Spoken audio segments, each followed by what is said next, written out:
So I'd like to finish up before we turn this into a discussion and a conversation, just to say a little bit about another similar workshop, or a workshop with a similar intention, and this is the one that we're actually starting tonight with a group of 16 people about 1.5 miles up the road.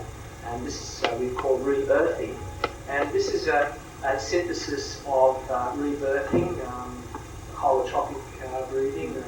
I guess most people have heard about this now, the synthesis of this with the ecology. But there's an offshoot of rebirthing which was started by an Australian woman called Kamala, where, well, I guess I'll just say a little bit about rebirthing in case anyone hasn't heard about it. And so it's a breathing rhythm that allows us to access, or that allows to emerge psychological material that's normally unconscious to us, and healing and integration can take place through using this breath. But something that we notice with this is that quite spontaneously, from time to time, people have transpersonal experiences where they experience things that may not come from their own lifetime. They may interpret them as coming from another lifetime, or from the general pool of collective human experience, or even that they may come from beyond the human and come from elsewhere in the natural world, where people can experience the lives of dolphins, the lives of trees, and things like this through this work.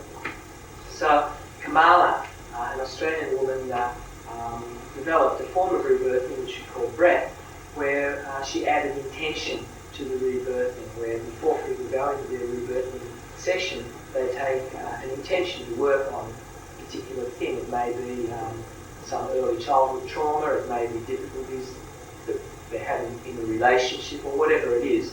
And then in the sharing following the rebirthing session, it transpires that the content of the session, often in a highly symbolic way, is related to the intention. And so that even though we forget the intention once we go into the session, nonetheless the material that emerges is influenced by the intention that we take.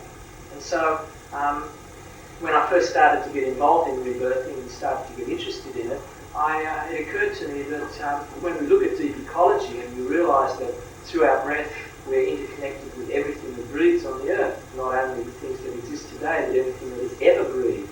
And not only the humans, but in particular all of the plant world, and where there's this complementary breath where our exhalation is their inhalation and vice versa, and that that our interconnectedness with the world suggests that we can breathe not only to do the healing of this tiny self that we normally identify with, but that we can breathe into the healing of our larger self, or this planet. And so I wondered what would happen if we took, instead of a personal intention in this breath session, if we took a planetary intention.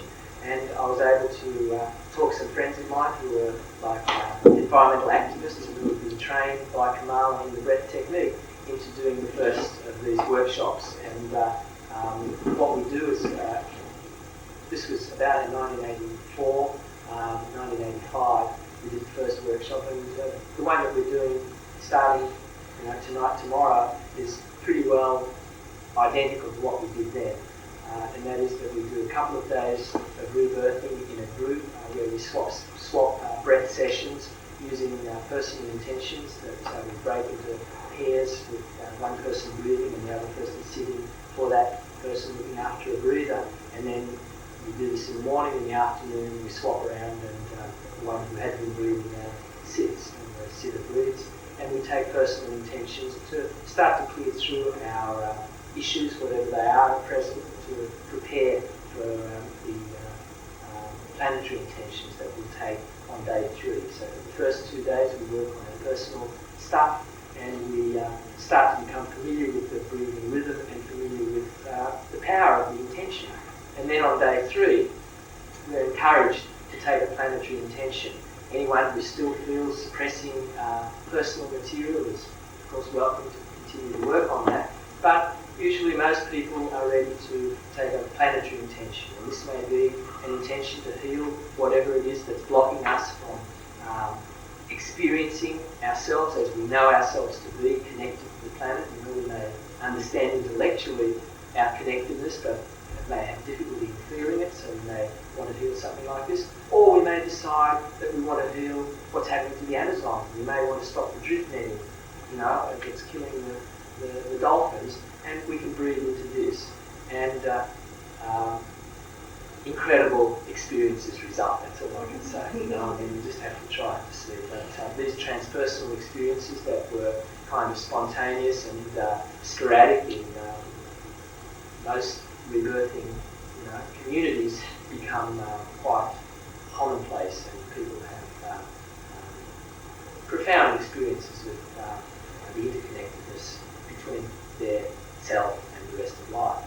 And then on the fourth day, we just do one breath session where we start off by developing as a group. The group, we do a lot of sharing at the end of the sessions, and the group is always really strongly bonded to each other by then. And as a group, we develop a shared planetary intention, and then we all lie in a circle with our heads in the centre, and we breathe without any sitters. We breathe into this shared planetary intention. So that's what we'll be doing here the next 4 days, and also I'll be doing this in Boulder and New York and then in Austria. So I'm doing a kind of a series of Council of All Beings and Re-Earthing workshops in the United States, which I've done this for the last 3 or 4 summers, as well as RainForest presentations and raising money. By the way, one thing about all of this work is that, as I said about the Council of All Beings, it's completely up for grabs. You can use any processes you like. There's nothing about the Council of All Beings that can't be changed except one thing, and that is that no one can make any money out of it. That all of the money that anyone ever makes out of doing the Council of All Beings, and we charge normal workshop fees, although it's on a sliding scale for people who have no money, but we charge normal workshop fees, and all of that money goes back to the planet, other than whatever the legitimate expenses of the person that's doing the workshop may be, food and accommodation and so on. So for instance, this workshop that we just completed near Occidental, a few hours north of here, we were able to raise more than $4,000 above our expenses, and $1,000 went to the Red Meat Summer campaign to save the redwoods, $1,000 went to Ecuador to the Awa Indians to protect their rainforests, and $2,000 went to the Nuclear Guardianship Project, where a group of people are deciding to take responsibility for the nuclear waste that's gives this country the dash and the rest of the world as well. And so this is the same with the re-earthing. All of the money from the re-earthing goes back to the planet. And I believe that that's the reason that it works as well as it does, because of the arm's length, you might say, or because the tide is so generous. Probably a good idea to clean up the workshop. So the way that I support myself, then I don't take any. I actually don't take any expenses either out of the workshop fees, because I sell copies of Living Like a Mountain. I made a film about the protection of the Australian rainforest for ABC television, which has been shown in many countries now on television, and I've got videos of that. And I sell T-shirts and bumper stickers and other trinkets, and that's how I keep myself on the road. And I've got a bunch of them over there. So anyone would like to support this work, that's how you do it. After our discussion. So now, I really like what you're doing, and I think Jesus will approve. I see like the Japanese culture, which is not Christian, and our culture, which is Christian, American culture, doing a lot of damage to the environment. And I agree with you, St. Francis was an ecologist, and I think Jesus was too. He constantly drew from the earth. He said he was a seed. He talked about the flowers, the animals. And his message has been perverted by what we call a Judeo-Christian tradition. I think that's important to know as we go into the spiritual realm with breathing. The Japanese culture is more Buddhist than Christian. And I know the Buddhists emphasize breath a lot, which is good. And If we read the Esalen Gospels, we see that a different view of Jesus too. And I think his culture crucified him for doing this kind of work because it threatened the economic system and the patriarchy. He was very friendly with women. Let him who was without sin cast the first stone. They were about to stone a woman for adultery.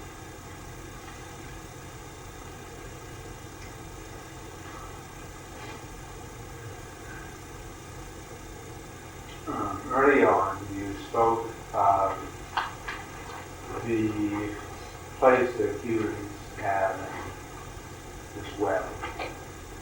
And you said a couple of times that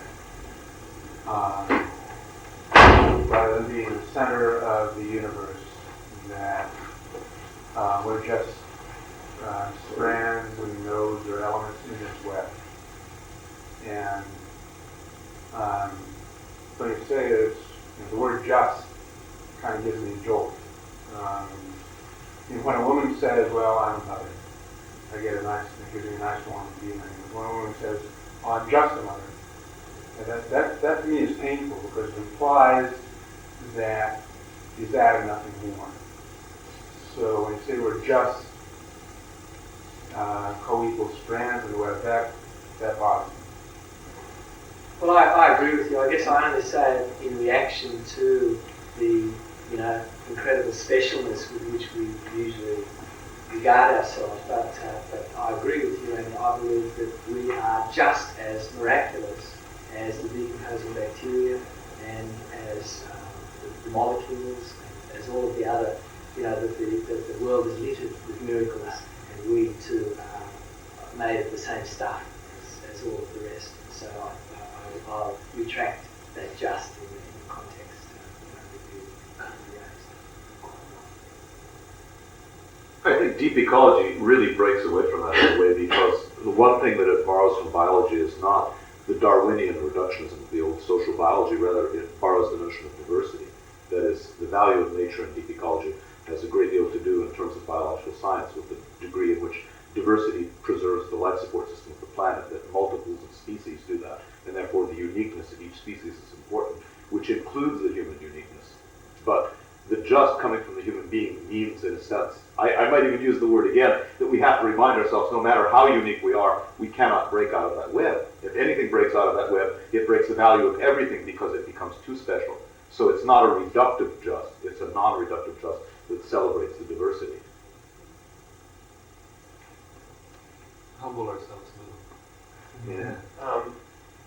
It seemed to me that part of the uniqueness and the specialness of being human is that we unfortunately have the capability, more so than the amoebas and the other animals on the earth, to change it, possibly to it in a bad sense.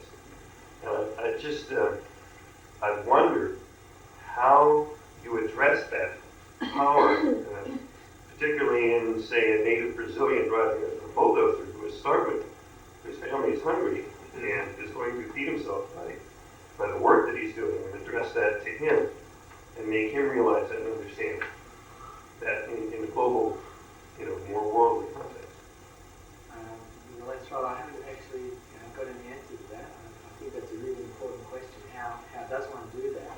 And I think unless we can find an answer to that kind of a question, then I would say that the air and the water and the soil that these special human beings need, as well as all other mammals need, in order to continue to survive, will be irreparably damaged within the next few decades. So, in a way, it's so easy to get caught in fighting brush fires and saving this place and saving that place. But it seems to me that all of the places that we made, even if we succeed in saving them, unless we can save the earth, no place is going to remain saved for very long. And that somehow we need to address those kinds of questions. So I don't have an answer. I do think that that's a really important question and one that more people ought to be asking themselves. Have you heard about an international conference that happened apparently within the last year on the environment that was either hosted or attended by Gorbachev, where he proposed that a portion of the military of each major country would be devoted to the environment? Yeah, I did. It was when a lot of, I think it was part of the Citizens Initiative exchange between the United States especially and the Soviet Union. There was a lot of American ecologists over in the Soviet Union, and I think it was in his opening address to that group that suggested that. And of course, that's the real hope of this, what's happening in Eastern Europe and the Soviet Union and so on, is that if we could free those huge budgets to be performing some useful work, such as, for instance, dealing with the legitimate needs of that Brazilian to some kind of life support that doesn't require the destruction of the biological fabric of life, then there's no doubt that the technology exists for us to turn this thing around. That there's not a technical problem about it, that we have the technology to support everybody that's living on the earth, to reduce our population to some more to a size that allows all of the rest of the diversity on the earth to continue to evolve as well. That all of these things can technically be done, and that the problem is that the will to do these things doesn't exist, and that is because the necessary understanding of what is actually our situation doesn't exist as yet.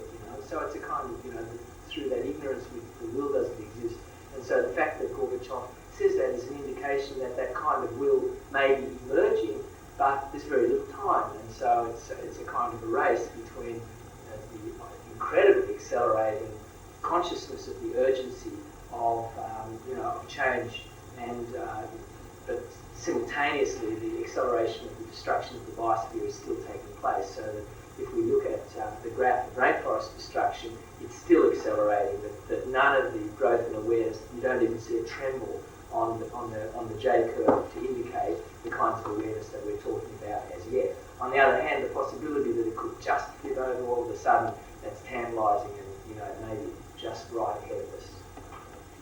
I just wanted to complete the thought. I'm just curious, two things actually. One is, have you followed that at all? Have you heard if there's been any kind of reaction to that? If there's any progress? No, that's all. St. Freeze here in this country, for example, has already followed up on that. Wherever it originated, they've been working on promulgating a bill that I've seen in the Los Angeles area, which involves taking out some military expenditures and putting it into the environment, as well as certain humane types of activities associated with the homeless and poverty. So they've been trying to get that written up as a bill by sending out a petition to get enough signatures to put it up for election. The other thing is, what kind of society do you envision if enough people, if there's a critical mass of let's say, the traditional warriors in the military were converted into personal members committed to the environment? What would that look like? I mean, what would... Well, it seems to me that if you start off with the shared understanding, if the human species was to come to share the understanding in the same way that we now share language, for instance, that truly shared among all human beings, that the ecological systems are paramount, and that whatever cultural activities we undertake have to comply to the laws of nature, and that we have a shared agreement that we do wish to continue to evolve on this planet for hundreds and thousands of millions of years. And this requires total changing our sense of identity and things like that. And if we had this, then a myriad of cultures could grow within these restraints, but I think that we find ourselves doing a hell of a lot less producing and consuming. At the moment, we spend most of our time, digging up the ground, turning it into something or other, and then consuming that in some way, and usually leaving lots of waste in the process that we don't properly deal with. And yet, for instance, the Council of All Beings, or Re-Earthing, is a model for a way in which human beings can spend 4 days together without producing anything, really, without consuming very much other than, the air that they breathe and the food that they eat, and yet highly,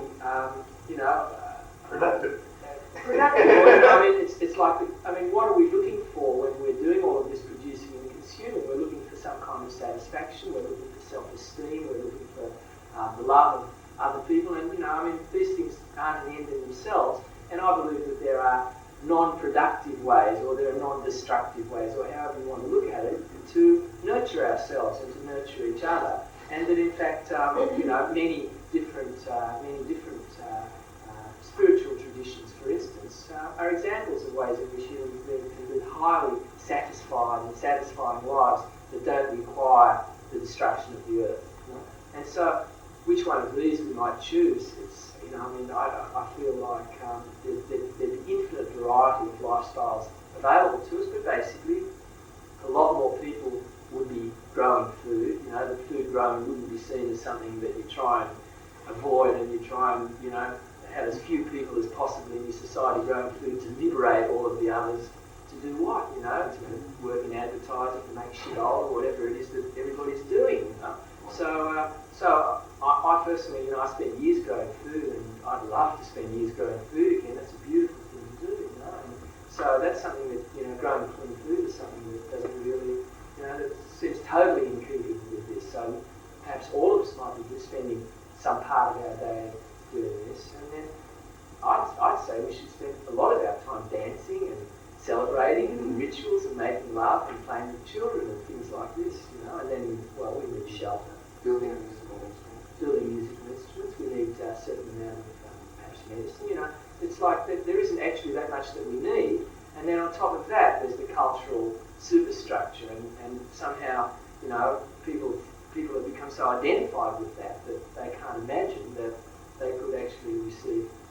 People think, well, it's going to drop my standard of living, but I think, it's, what people call standard of living in this country is so impoverished when you consider the guilt and the shame that goes along with it as the evidence piles up as to what it actually costs. That it's not really a high standard of living at all. And when I'm in the Solomon Islands, and the people in the Solomon Islands say, well, the reason that we signed the contract with the Japanese is because we're underdeveloped. And I just have to say, well, who told you you're underdeveloped? Because I see underdevelopment as being a kind of a verb, which is a process that the World Bank and logging companies and others do to an innocent society to make them feel as though they're lacking something when in fact they have incredible wealth, they have clean water, they have clean air, they have... Look who did Hawaii. Yeah. So I think that we can take, we can look at the diversity of so-called primitive cultures to see just, and then when we add everything that we've learned, at great expense, of course, but now we have it, we've learned all of these things, and all of that's now available to us to create an infinity of cultures. So my question was based on trying to envision more the economic structure in terms of how that would work. I feel like I'm on a bridge because I'm very much what you say and your presence and what you represent. And I look at the corporate world, and I know that reality. I work with that. And I try to imagine what it would take to create that kind of consciousness, because in my own imagery, I can imagine, if I play this out, it appears to be about regressing back to the agrarian society, and that would be the kind of thing that would really concern people in terms of so, yeah, it's all a discussion, I'm sure. To reflect what he's saying and your stance and what I'm hearing you say, I'm wondering if you feel that a sustainable society, independent of trying to go into the corporate world and change it, is a viable future, or do we need to go directly because, for example, I'm involved in politics in Hawaii, and I'm not sure if I'm going to succeed. So do we make our statement as Asians for Change by making communities independent from the corporate world, or can we really go into the corporate world and change it? Well, I don't know. I think that we have to try, we have to try everything that we can to do this. My own feeling is really that the change is so profound and so vast that really nothing short of a miracle is going to do it. But then the world is a miraculous place, and perhaps like in many ways now, I can't take the work that I do literally, So, just before I left Australia, I was involved in a forest action in a beautiful eucalyptus forest called Chalangi, where I chained myself by the neck to the underside of the vehicle to block a logging road and held up the logging for a while, and the publicity got a decision in the Land and Environment Court to stop the logging of the forest.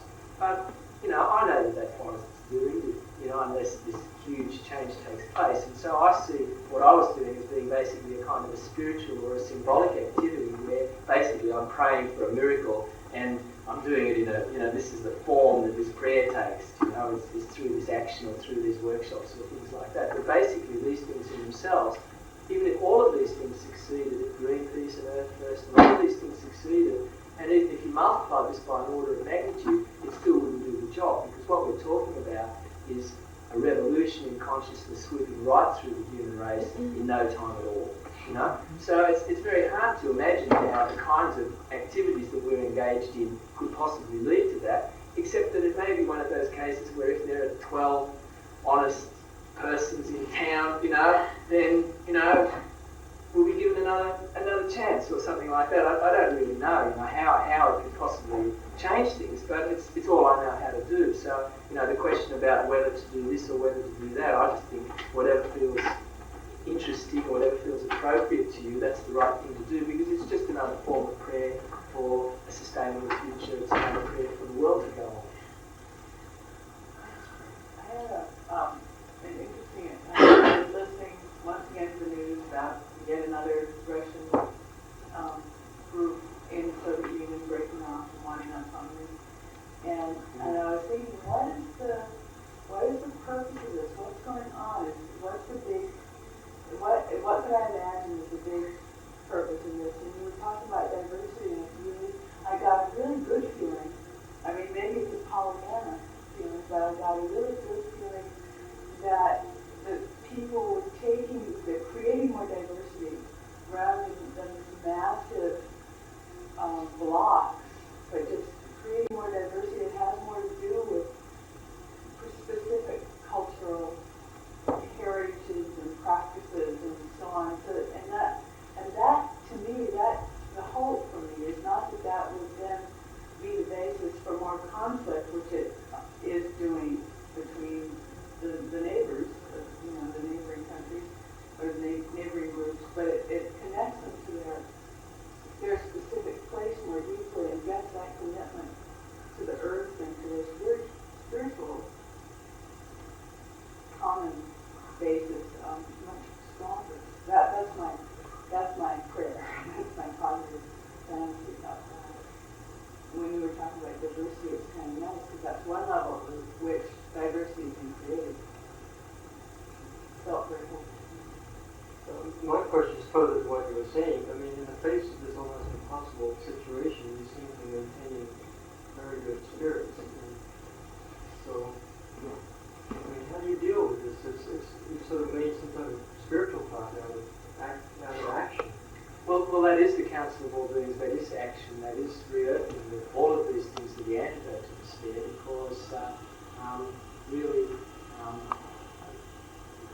mean, when you consider the way in which, for instance, an old tree, even in the last year of its life, you know, let's say a deciduous tree, maybe thousands of years old, even in the last year, you know, when the spring comes along, the new leaves unfurl, and they're perfect. You know, there's no sort of shrinking back saying, oh well, you know, it's all going to be over soon or something. So to represent the life force is just you don't really particularly need to be optimistic about the future in order to sort of you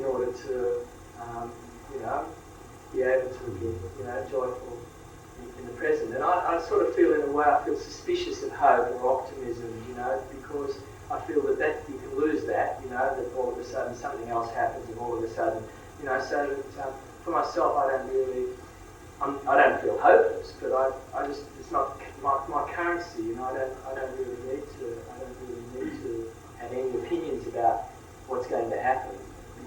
All that I know is that the world is a very miraculous place, and any place where fish can learn to walk on the land and turn into the likes of us, anything can happen. One thing about entanglement. Physics become good, you know. based on that. The more recent history doesn't give much grounds for celebration. Some parts of it. All these people. Instances of what you're talking about among the Aboriginal people and people that, as you say, have largely had their cultures destroyed, but now there's a revival, and perhaps among American Indians, but also among many cultures that are still largely intact. So, for instance, we're working in Ecuador with the Awa Indians who live in the rainforest on the Colombian border, and who the reason that we're working there is that they reject development. You know, that we've tried working in other places, but where the problem has been that the indigenous people are, development seems to be like measles or syphilis or something like that, where it just sweeps through a culture and it's very, very difficult to form alliances. But with the Awa, they reject development and they just want their traditional way of life. And so we're working with them to protect that. And generally speaking, the Rainforest Action Movement, the network of Rainforest Action groups around the world, which now numbers around 400 groups in 50 or 60 countries, is more and more recognising that in order to protect the rainforest, we have to protect the indigenous cultures that exist within them. A few years ago, this was different, and people were creating national parks and relocating the people, thinking that somehow you could, save the forest in that way. And I think that this is now largely being discredited. And that was when the baby was bathwater. Yes, I think so, because now it's clear that the alliance between determined indigenous people on the ground and a support network of groups in developed countries can be a really powerful force. And I guess the area where this has demonstrated itself the most clearly is in the campaign that's been building up for 4 or 5 years now to reform the World Bank and the other multilateral development banks in their lending policies, where in the past and in the present very much still, but the huge multi-million and billion-dollar projects would destroy environments and destroy indigenous cultures in ways that it's very, very difficult to believe, the scale of this destruction. So, for example, one of the things that letters need to be written about this week, in the next couple of weeks, and I've actually got the information with me. If anyone wants to see it, I can go back to my room.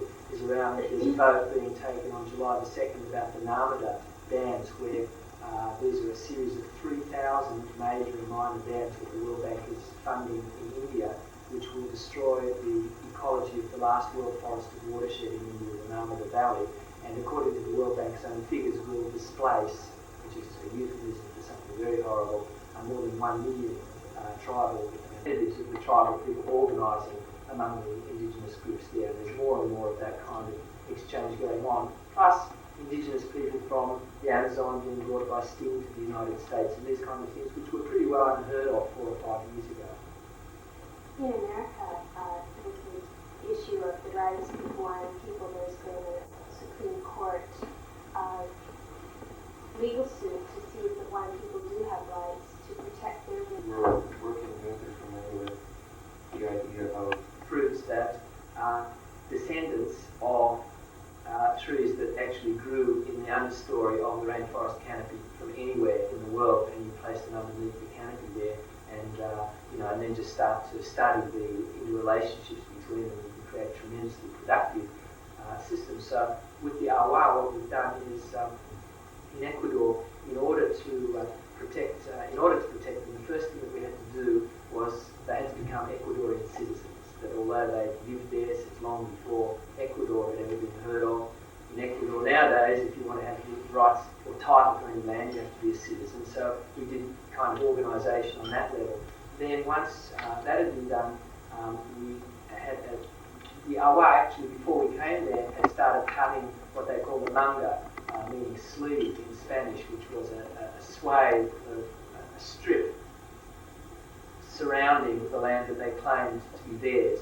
But the trouble with that was that, with the jungle on both sides, it would only take a few years before it would totally disappear, and so they had to keep clearing this strip. So when we were originally invited to go in there, it was in order to find distinctive species of plants, that long-lived species that would permanently mark this land that the Awa were claiming. Now, the land reform laws in Ecuador are such that if you come upon a piece of ground that is, quote, unproductive, meaning a bit of jungle, that you can clear that, and in clearing you can gain title to it.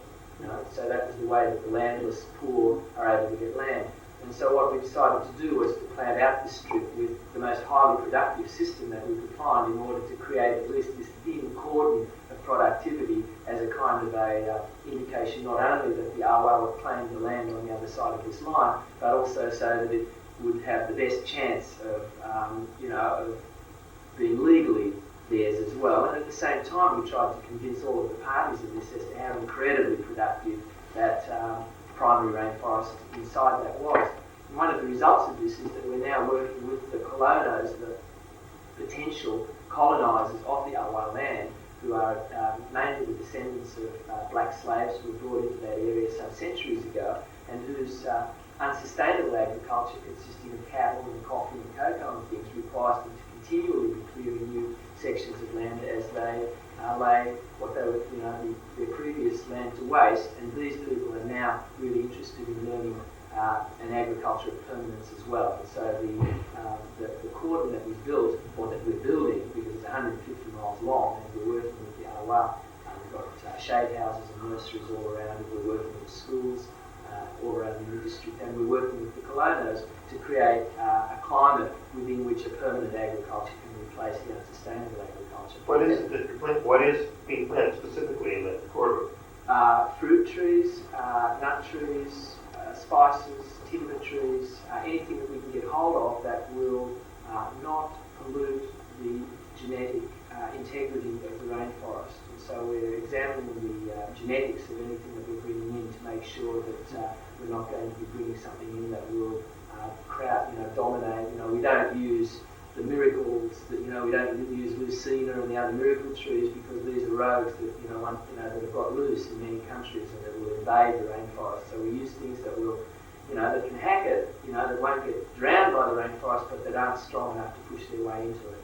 And so there's quite a lot of work that's been done on this, and the crew that were doing this in Ecuador are now in Papua New Guinea. We just got a grant from the Australian government to start doing the same work over there. And so this is the first kind of institutional support that we've received. Darren's going to be in Washington D.C. in September at the White House protest around the rainforest. If anyone really is interested in activism at the federal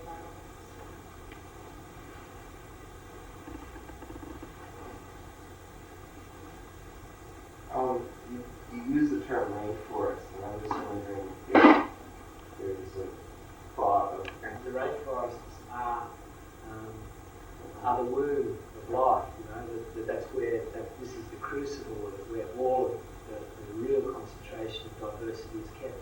And it's these rainforests that themselves produce all of the other forests. And so if we lose those, then we lose the ability of the earth to create forests in the future. Whereas if we lose the younger forests, you might say, it's kind of, so it's kind of like, almost like triage, which is, you're on the battlefield and there are 100 times more wounded than you can possibly deal with. And so you just divide things into those things that are going to be okay and you ignore them, and those ones that are lost and you ignore them, and then there's the ones where, your intervention might make a difference, and so somehow you've got to just choose the most important one. So that's why I say rainforest, but I agree that in my opinion, all remaining natural vegetation in the world is needed, and that we need to actually be allowing all of those areas to expand in order to have a life support system. Because people think, the idea of national parks and things like that is the idea that if we leave small representative areas, we can keep it alive. But that's like the idea that you can keep a tree alive by leaving little spots of bark on the outside, or that you can keep a human being alive by leaving a few spots of skin. it's based upon a complete misunderstanding of the nature of the world, that the world is a living system, and that the complex biological systems are the organs of this world, that that's where the atmosphere is created and maintained, that's where the hydrological cycle and the availability of fresh water, that's where the soils are made, that's where the things are kept in balance. And so I believe that we need everything, and I don't think that there should be any further development of areas that haven't already been developed. But I think all human development should be restricted to areas that we've already developed, And it's that's a rather tall order. And saving the rainforest would be a great start. How do you define a rainforest? Well, I personally, there's lots of different definitions, but for me the definition has to do with the diversity of it. The rainforest, it's an area that has a certain amount of moisture, and most of it grows around the equator, although the subtropical and temperate rainforests go right down to Patagonia and Tasmania and Australia and so on. But the rainforests, it's not the fact that they're high rainfall that makes them precious. That's not why I want to define them. I want to define them because between 50 and 80 or 90% of the world's species reside within these particular forests, and that's the definition that I'm interested in. So are there rainforests in North America that fit that your classification? I think that the redwoods are the closest are the most, the redwoods and the Pacific Northwest. The Olympic forest. Peninsula is Pacific Northwest. They're called temperate zone rainforests by the biology. And the temperate rainforests are less diverse than the tropical rainforest, but nonetheless, that's the nature of this country. If we can't protect that, then I don't know. I think it's very, very important for people to protect the redwoods and the Pacific Northwest. But on the other hand, I heard someone saying that they wanted the state of California to buy the redwoods back, because most of the remaining redwoods that are threatened on private land, they wanted to buy them back from Louisiana Pacific and the rest, and this would cost several $billion.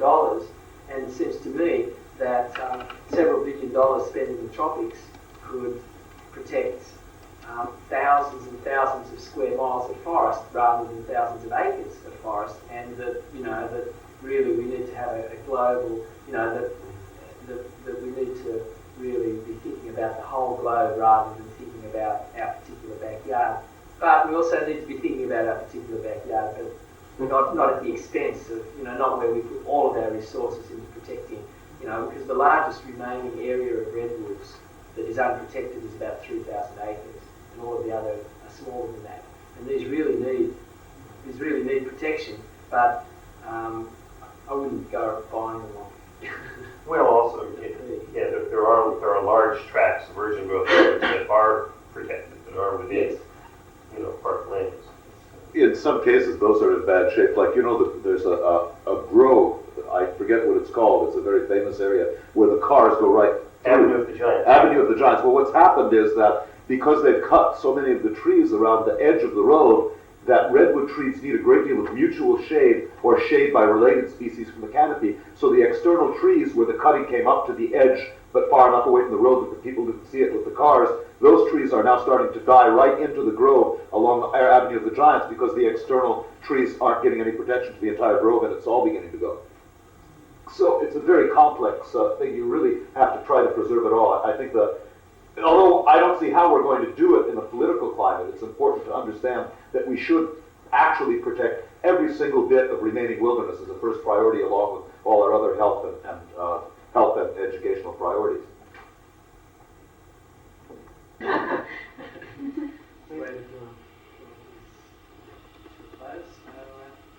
Thanks to all of you, and thanks to this beautiful piece of coastline.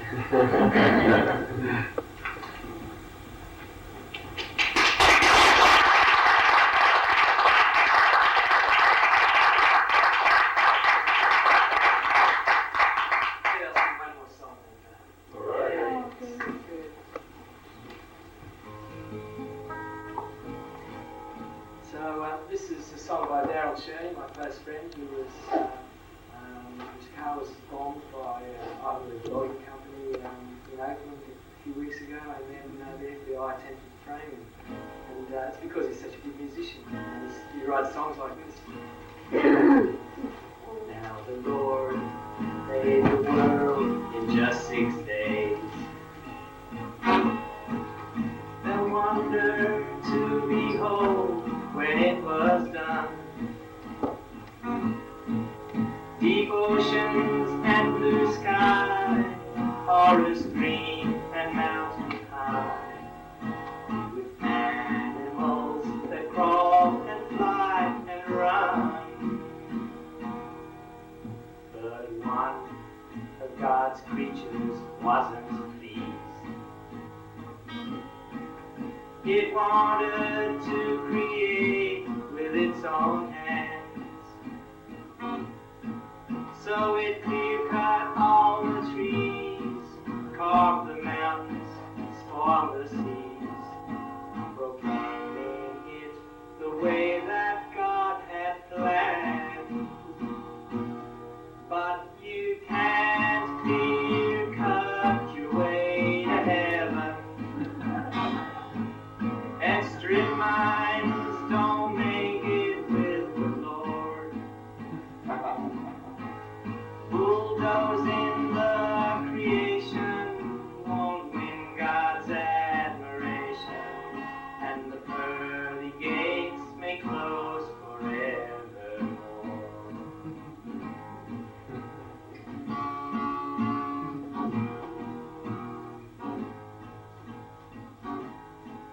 Now my mama, she used to read the family Bible,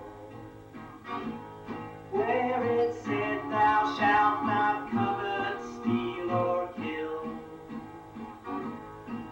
Still I coveted the forests and the mountains, and I stole my mother nature's gems at will, and I killed off many critters to extinction. But I'm sure God must have made them by mistake, 'cause I had to keep my job where I plunder, rape, and rob. And I swear to you, it's for my children's sake. But you can't clear-cut your way to heaven. No, you can't, brothers and sisters. And strip mines don't make it with the Lord. Bulldozing the creation won't win God's admiration, and the pearly gates may close forevermore.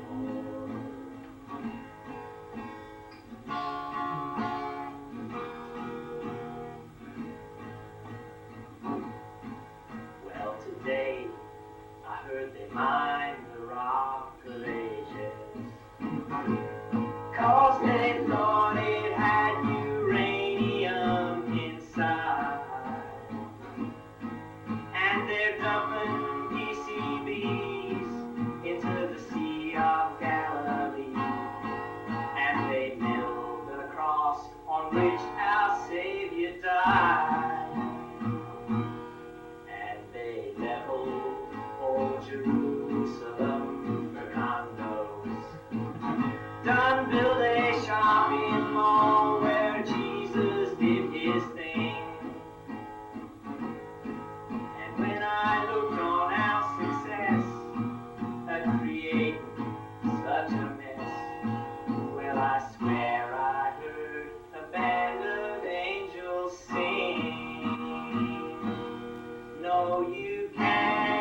Oh,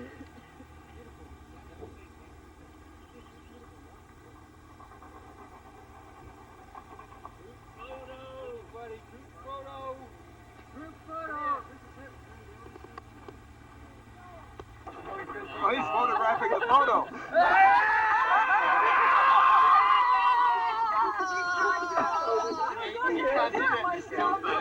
Okay, back to taking your breath, everybody.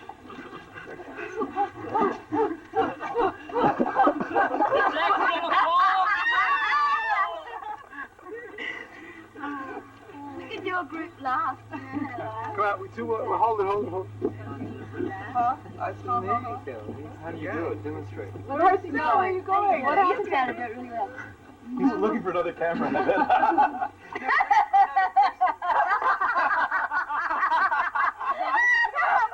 He was! Now symbols. Oh, good. Now come and get in it. Just like that, Yosemite with the curtains. You gotta set it there and then you've gotta come be in it. Yeah, he's got it all figured out. This guy's Hello. Anybody want to say something? It's a beautiful day in the neighborhood.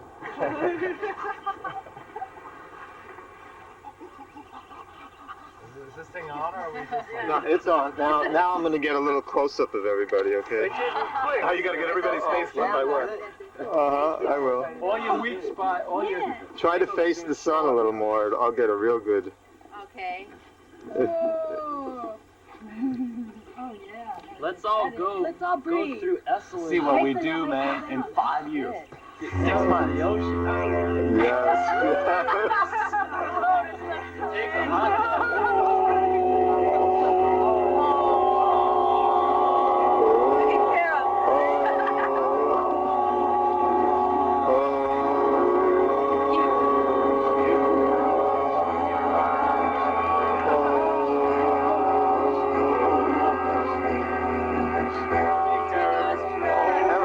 sun a little more. That's it.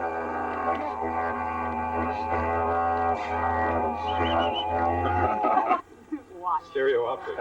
Wait, come on, he's gonna get in here. Okay, we have... I need somebody. Eric, I need you a little bit higher. Higher? Well, Yeah. it's dark over there. Okay, now you want to get in on This is the frisbee or thing. Tell it to the camera. Number one. First 3 years. Numero uno. In the northern hemisphere. Hey. Okay, let's go eat. Oh, let's forget the spoon. Engineering. No one anywhere in the world had ever made a study of how fingers work. Dr. Hakuzo Notori had published medical research articles on the special features of the human hand as a tool for labor and professional work, but we were able to discover nothing that dealt with fingers from a purely functional viewpoint.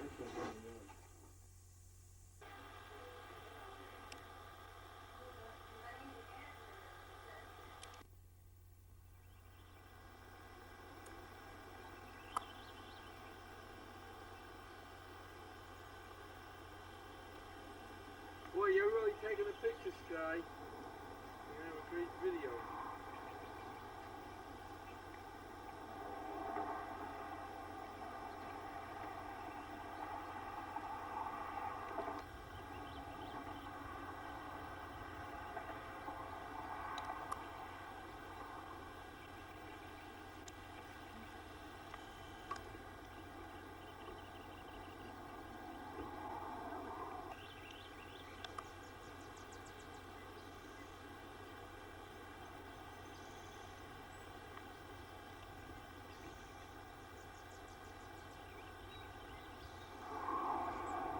Start right at the door. This is the bottom. We need a bit more. This is the bottom here. We need more. Oh, It's dirty already. sorry. This is the top. Yeah.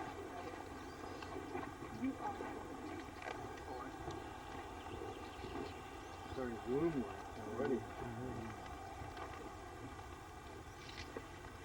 Spaceship flying socialite. You can get those blankets, and those are going to go on top as well. That's your door? Yeah. Door.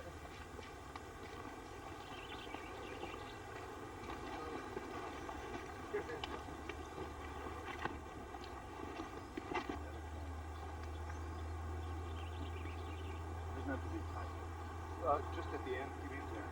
To tie it onto one of the eyelets.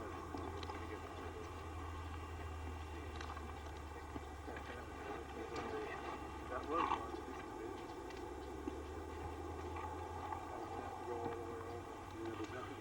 Did they come all the way down, Alfred? Oh, just wrap it around.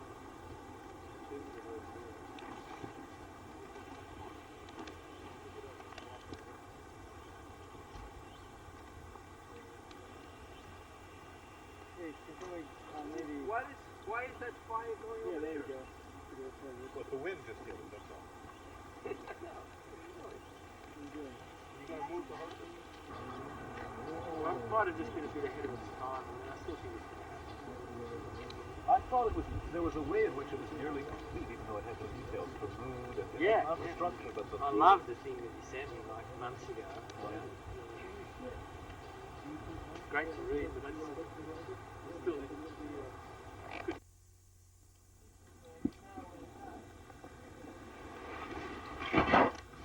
Well, now I can't see a thing. But we can.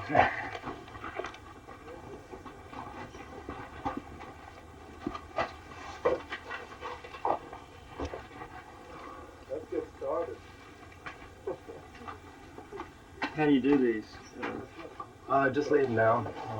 Just they're not very big, so just sort of lay them Probably the other way. the other way, you think? Yeah.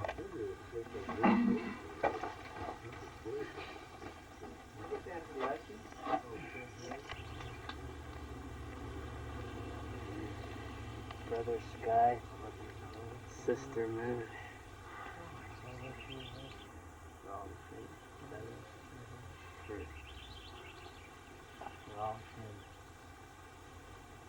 Are we going to the hot springs or anything? I'm with you. He's saying, are we going to the hot springs? And I'm just a rider in his car. What can I say? Excuse me. Say it again. Hello, heart. I wish you were here. Stood up. What a good joke for the opposition. I could see the timber barons laughing. Oh, we got an armor beef!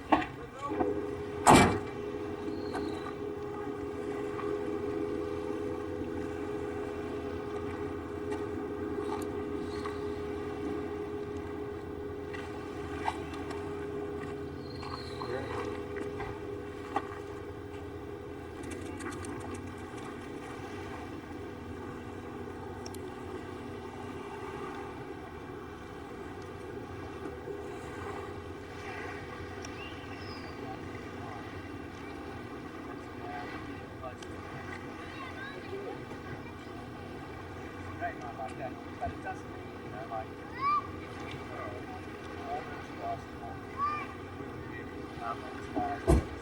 like, really, I reckon that with the right kind of organisation, we could get 200 people every night, you know, that there's enough.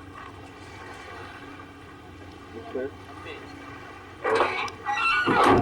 And then with the right merchandising vehicles, we could be making $2,000 or $3,000 every night. What did you say, Dana? Well, John and Samurai had shared something with Sky earlier, and I wanted to reshare it with you. It's a rare day on the San Juan Islands when we need to wear a sun visor. And we could be happy about that today. Especially for having right there. Let me say. You gotta keep it rolling, man. Tell us when to go, sir. Anytime. So what did we say? I forget.